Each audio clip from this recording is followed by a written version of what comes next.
नमस्ते दोस्तों, YouTube channel के मेरी कोशिश में आप सभी का स्वागत है। मैं सुधा आज फिर एक अपनी कोशिश में एक छोटी सी स्टोरी लेकर आई हूँ।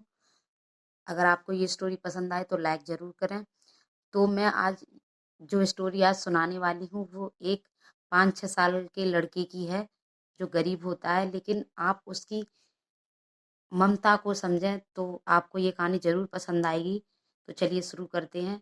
एक दुकान होती है, तो दुकान पे वो सामान लोग सभी खरीदने जाते हैं, तो ऐसे ही वो लड़का भी वहाँ कुछ लेने आया है।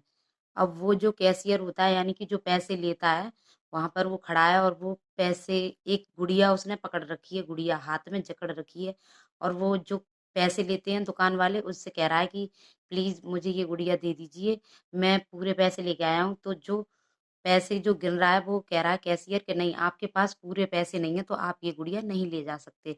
लेकिन वो 5-6 साल का जो लड़का है वो जिद कर रहा है कि नहीं, आप सही से नहीं गिन रहे हो, मैंने पूरे पैसे दिए हैं आपको और मुझे ये गुड़िया चाहिए। तो वहाँ पे एक सज्जन व्यक्ति थे जो खड़े हुए थे, वो ये सब देख रहे थे। तो फिर वो पास जाते हैं और पूछते हैं उस लड़के से कि बेटा आपको क्या चाहिए? तो वो कहने लगता है कि अंकल मैं ये गुड़िया ले रहा हूँ और मैं पूरे पैसे दे रहा हूँ और ये अंकल मुझे ये गुड़िया नहीं दे रहे हैं। ये कह रहे हैं कि आपके पास पूरे पैसे नहीं हैं। देखना अंकल जी आप गिनना। तो वो जो सज्जन व्यक्ति थे वो पैसे गिनते हैं, तो वो भी सोचते हैं कि नहीं इसमें पैसे तो कम हैं। तो वो उन्होंने भी उस लड़के से कहा कि नहीं आपके पास पूरे पैसे नहीं हैं, इसलिए आप ये जितनी की ये गुड़िया आएगी उतने पैसे नहीं हैं, तो आप ये गुड़िया नहीं ले सकते। तो वो लड़का उदास हो गया। वो कह रहा है कि नहीं अंकल जी आप भी झूठ बोल रहे हो, इसमें मैं पूरे पैसे लेके आया हूँ। तो जो सज्जन व्यक्ति थे उन्होंने कहा, "तो आपको ये गुड़िया क्यों चाहिए?" तो वो लड़का कहने लगा कि मुझे ये गुड़िया अपनी बहन को गिफ्ट में देनी है। तो सज्जन व्यक्ति कहने लगे कि अच्छा। और तो उन्होंने सोचा, फिर उन्होंने कहा कि क्यों? कि हाँ, मेरी बहन है, मैं उस अपनी बहन के लिए ये गुड़िया लेके जा रहा हूँ और ये गुड़िया पहले मैं अपनी माँ को दूँगा, फिर माँ इस गुड़िया को मेरी बहन तक पहुँचा देंगी। तो फिर वो जो सज्जन व्यक्ति थे उन्होंने कहा, क्यों? तुम्हारी बहन कहाँ है? तो उस लड़के की आँखों में आँसू थे और वो कहने लगा कि मेरी बहन भगवान जी के पास है और वहाँ पर मेरे पापा ने कहा है कि मेरी माँ कुछ दिनों बाद मेरी माँ भी वहाँ पर जाएँगी, मेरी बहन के पास रहने के लिए, तो मैं ये गुड़िया अपनी माँ के हाथों भिजवा दूँगा, इसलिए मैं ये गुड़िया लेना चाहता हूँ। तो जो सज्जन व्यक्ति थे, उनके हृदय में भी दया आ गई और उन्होंने जो पैसे उस लड़के के हाथ में थे, जो उन्होंने गिने थे, उसमें उन्होंने कुछ पैसे बढ़ा दिए। फिर उन्होंने कहा चलो ठीक है दोबारा से गिनते हैं, शायद इसमें पूरे पैसे हों, मैं सही से नहीं गिन पा रहा हूँ। फिर वो दोबारा से उन पैसों को गिनते हैं तो देखते हैं उसमें पैसे, मतलब जितने की गुड़िया आ सकती थी उससे ज़्यादा पैसे थे। तो वो लड़का कहने लगता है देखो मैंने कहा था, क्योंकि मैंने रात को भगवान जी से प्रार्थना की थी, हे भगवान मैं अपनी बहन के लिए गुड़िया लेने जाऊँगा तो मुझे पैसे दे देना, पैसे पूरे हो जाने चाहिए तो मेरी गुड़िया आ जाएगी, मुझे आप पैसे दे देना।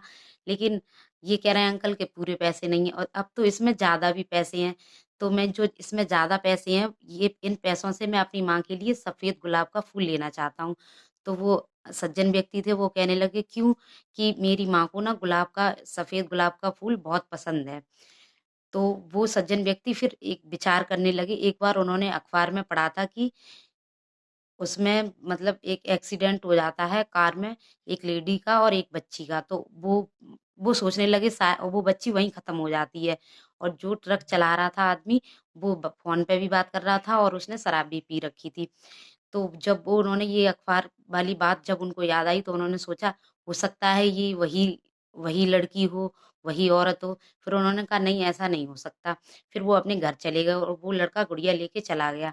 फिर अखबार में न्यूज़, मतलब खबर आई कि जो एक्सीडेंट हुआ था वो लेडी अब ख़त्म हो चुकी है, क्योंकि वो कई दिन से कोमा में थी। ऐसी अखबार में ऐसी खबर पढ़ने के बाद वो सज्जन व्यक्ति, उनका मन नहीं माना और वो फिर वहाँ उसमें पता-वता सब लिखा हुआ था न्यूज़पेपर में। तो उस पते पे वो सज्जन व्यक्ति थे, वो वहाँ पहुँच जाते हैं, तो वो देखते हैं कि वाक़ई वही लड़का रो रहा है अपनी माँ के लिए और मतलब अंतिम यात्रा थी उस लेडी की, तो उसके ऊपर सफ़ेद कफ़न में लेटी हुई थी और उसके हाथों में वो जो गुलाब का फूल उस लड़के ने खरीदा था, वो उसके हाथ में था और जो गुड़िया उसने खरीदी थी, वो उसकी माँ के ऊपर उसकी छाती पर रखी हुई थी। और तब वो सज्जन व्यक्ति और वो बच्चा वहाँ बैठ के रो रहा था साइड से, तो वो बहुत वो भी रोने लगे, क्योंकि ये कहानी एक ऐसी है एक गरीब बच्चे की कि उसके पास नहीं पैसा नहीं होता, लेकिन उसे विश्वास है भगवान जी पर। तो मेरी इस कहानी से एक ही कोशिश है कि जो लोग शराब पी के गाड़ी वगैरह चलाते हैं और फ़ोन पे बात करते हैं, तो वो कृपया ऐसा ना करें। उससे आपको भी हानि पहुँच सकती है और जो दूसरे व्यक्ति भी जो रोड पे चलते हैं उनको भी।